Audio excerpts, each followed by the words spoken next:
Today's ancient wisdom comes from Matthew chapter 14, verses 22 through 33, the story of Jesus walking on the water. So right then, Jesus made the disciples get into the boat and go ahead to the other side of the lake while he dismissed the crowds. When he sent them away, he went up onto a mountain by himself to pray. Evening came, and he was alone. Meanwhile, the boat, fighting a strong headwind, was being battered by the waves and was already far away from land. Very early in the morning, he came to his disciples walking on the lake. When the disciples saw him walking on the lake, they were terrified, and they said, "Ah, it's a ghost! It's a ghost. It's a ghost!" They were so frightened they screamed. Just then, Jesus spoke to them. Jesus will have to unmute. Be encouraged, it's me. Do not be afraid. Peter replied, "Lord, if it's you, order me to come to you on the water." And Jesus said, Come. Then Peter got out of the boat and was walking on the water towards Jesus. But when Peter saw the strong wind, he became frightened. As he began to sink, he shouted, "Lord, rescue me!" Jesus immediately reached out and grabbed him, saying, Peter, you man of weak faith, why did you begin to doubt? Then they got into the boat. The wind settled down, and those in the boat worshiped Jesus and said, "You must be the Son of God."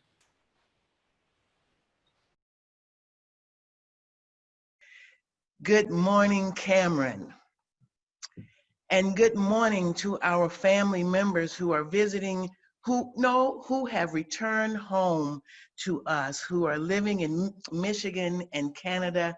We are so happy to have you home with us today.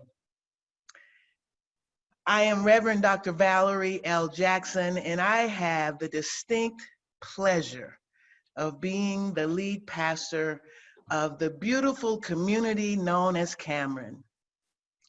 This community affectionately calls me Pastor Jackson or PJ. And thank you to our readers of ancient wisdom today. You did a beautiful job of bringing that story to life. And from that story today, we will seek to hear from the Spirit with the title of A Thin Line Between the Sacred and Our Fears. A thin line between the sacred and our fears. Last week, through the story of Jacob at Jabbok, we explored the relationship of the sacred and our struggles, the sacred in the midst of our struggles, and the sacred as our struggle. In this story, the sacred was the embodiment of a man believed by many to be God. Today, we are exploring the juxtaposition of the sacred and our fears. And the sacred today is the embodiment of a man identified in ancient wisdom as Jesus the Christ. The sacred is also the equivalent of the notion of faith.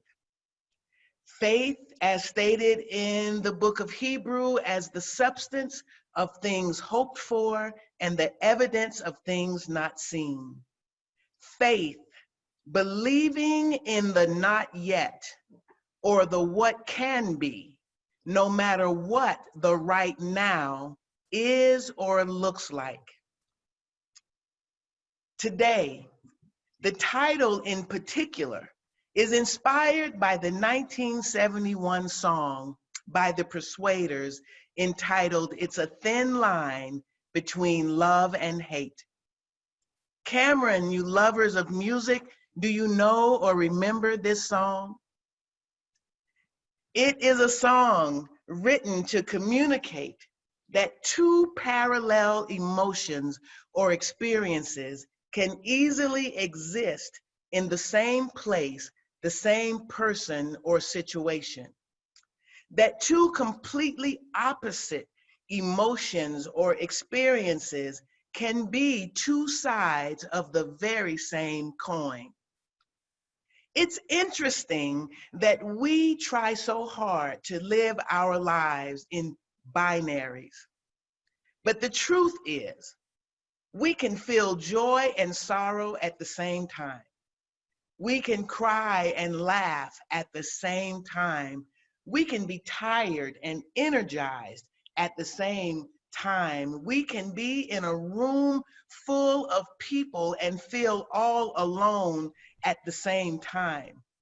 We can fail and succeed at the same time. We can have nothing and have much all at the same time. And yes, we can love and hate at the same time.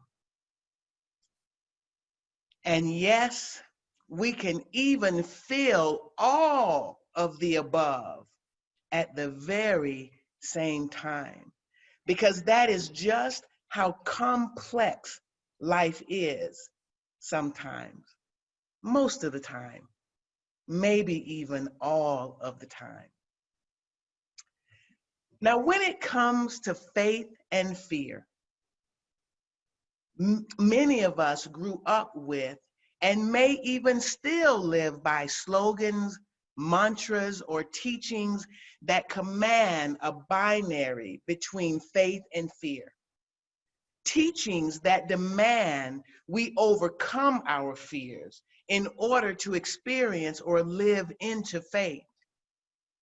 Teachings that command we be fearless in order to be brave, strong, and courageous, instead of simply teaching us to fear less. Let me say that again. Many of us live by teachings that command that we be fearless without fear in order to be brave, strong, and courageous, instead of teaching us to fear less.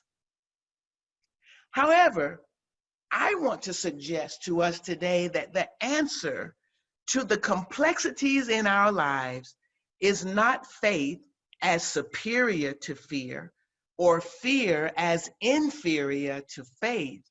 The answer is not that faith and fear cannot dwell in the same place, which is what I was taught growing up, but rather the answer to the complexities of our lived experiences lie within our awareness and embrace of a dance between faith and fear, and the collaborative necessity for both.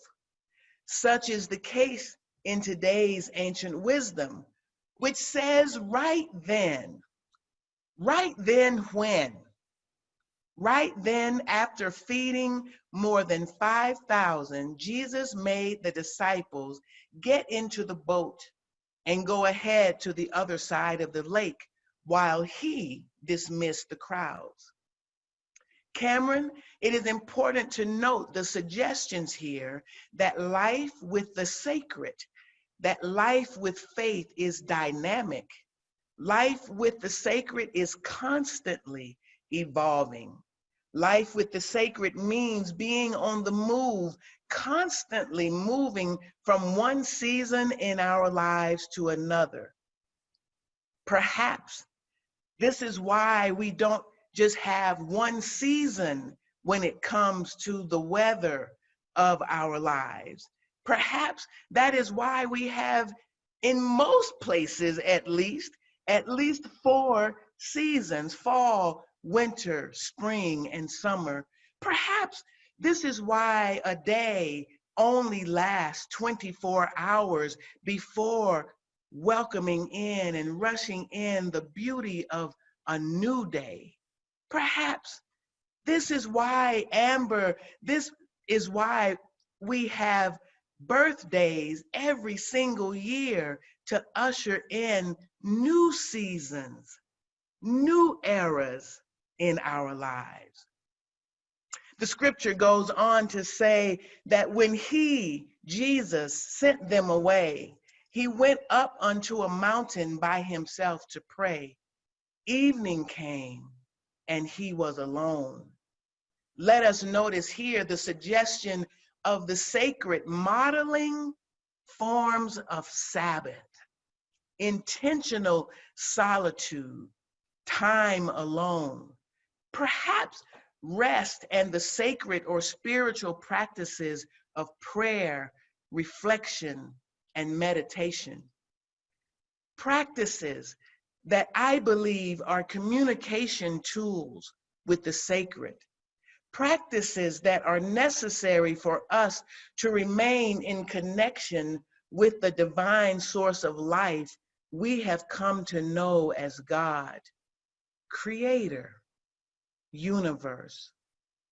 Spiritual practices that help us to remain in connection with the innermost parts of who we are as individuals and collective communities. The need for these practices is why we yearn to get away from the routine and busyness of our lives. It is why we long to go to the mountains. It is why we long for time near the waters. These spiritual practices are resources for our needs to recenter ourselves, to see if we are aligned with the most sacred parts of our being, which is where we find and remember the truths of who we are, uniquely designed to be, the truth of who we are and what we are uniquely designed to do. This ancient wisdom continues by saying, meanwhile, the boat fighting a strong headwind was being battered by the waves and was already far away from land. Here, my siblings, I encourage us to remember the spiritual practices of solitude, rest, prayer, and reflection are also tools that regenerate us, giving us the energy and the wherewithal to withstand, survive, and maybe even thrive within the storms that life throws our way. This is critically important to us in this year of 2020, where the storms just don't seem to stop. This ancient wisdom continues on by saying, very early in the morning, he, Jesus, the embodiment of the sacred, came to his disciples walking on the lake. When the disciples saw him walking on the lake, they were terrified. And as you heard earlier, they cried, "It's a ghost." They were so frightened that they screamed. Just then, Jesus spoke to them, "Be encouraged. It's me. Don't be afraid." Here is where we really began to see the poetic dance between our fears and the sacred, which is in this case the embodiment of faith. Faith nudges us into the unknown. Faith takes us to unfamiliar places and through unfamiliar situations and experiences. And yet fear compels us to be afraid of things that we have never seen or experienced before. The disciples know well who Jesus is. They have spent many hours and days with him, yet to see and experience him in a way that they had never before was innately frightening. Now, historically, the disciples are often ridiculed for their reaction in this story, but allow me, if you will, to offer that what the disciples did in this situation is absolutely phenomenal. Even though they are in seminary, if you will, with Jesus, learning and being mentored on how to be faith leaders, they give themselves permission to dance with both sides of the coin of faith and fear. They give themselves permission to dance with the flip side of the coin of fear by owning and embracing their fears with transparency and vulnerability. My siblings, the disciples, screamed. And because they screamed, they received the precious gifts from the sacred. They received the gift of encouragement. They received a gift of reassurance. I wonder how many gifts we forfeit with our unwillingness to be transparent and vulnerable. I wonder how many gifts do we forfeit by wanting the people in our lives to just automatically know or figure out when we need help. Then the dance continues. And Peter takes us to a whole new level of dancing with faith and fear, which is the perfect example of thriving in the midst of a storm. This is necessary for us because in 2020, where the storms just don't stop coming, we must figure out a way to not only survive, but to thrive.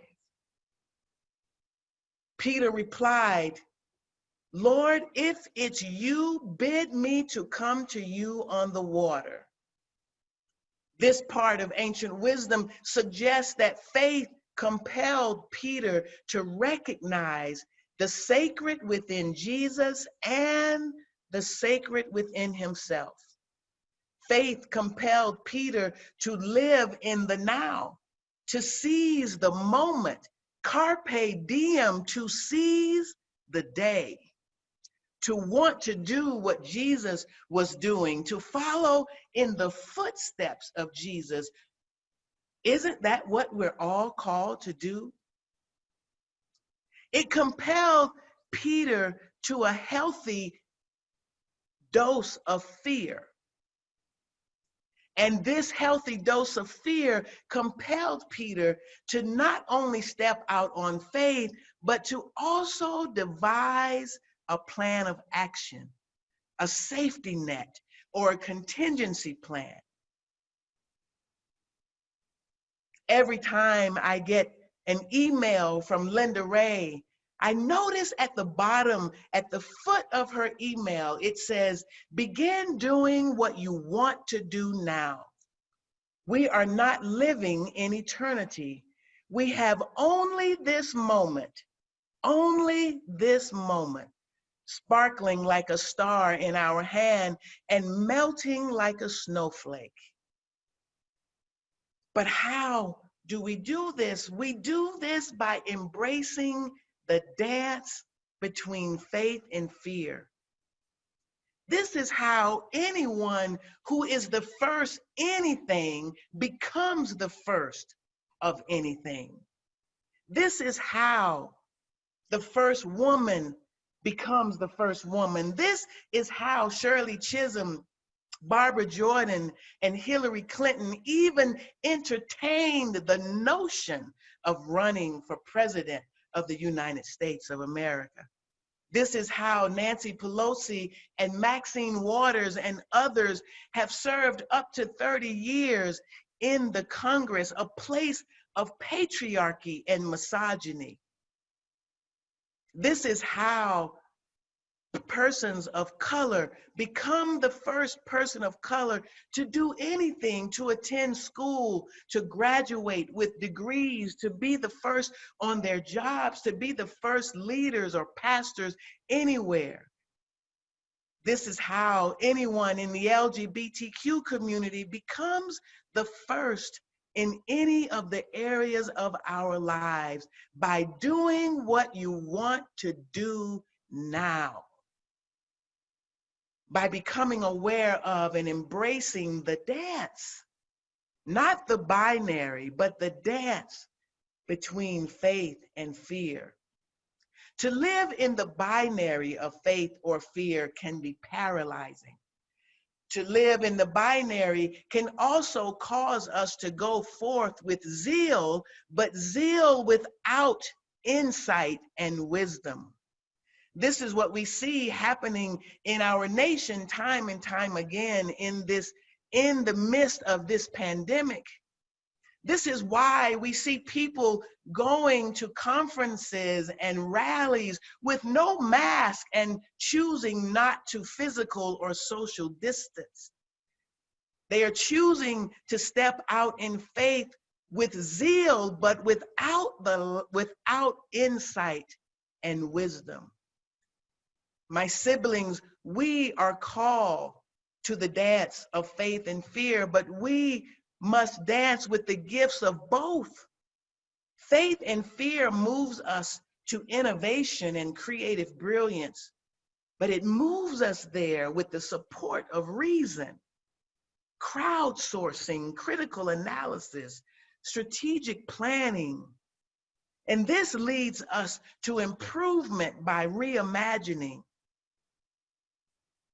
It is not designed to necessarily talk us out of faith. It is not necessarily designed to talk us out of walking on the water, but rather it moves us forward with an informed faith. And then before you know it, you are walking on water.